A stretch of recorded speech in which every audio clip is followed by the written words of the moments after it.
Well, despite criticism from leaders from around the world, about 2 hours ago, President Trump announced he has withdrawn the U.S. from the Paris Climate Agreement.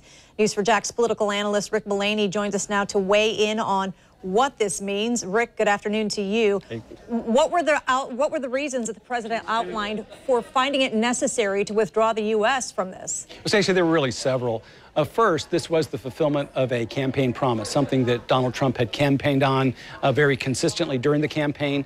His message today was aimed at those voters, much like a campaign speech. This does represent a victory for the Steve Bannon sort of wing of the Trump administration who had advocated withdrawal. Second, the president put this in economic terms. He felt, particularly in the near term, this was important to jobs in the United States.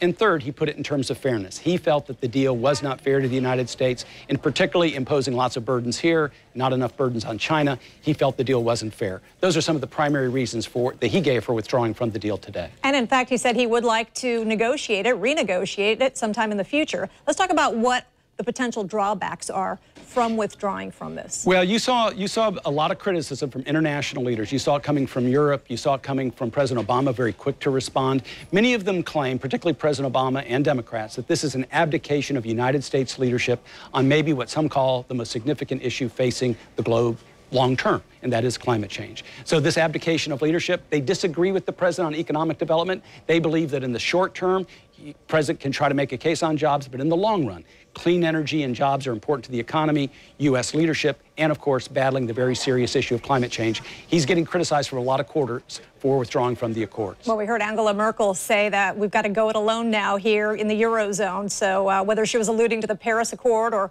other matters. In Florida and Georgia, Rick, what is the potential impact? Well, while the president talked about it in environmental and economic terms and job creation, remember here in Florida in particular, because of the environment and because of the seas here, that the climate change itself is a very important issue for Florida.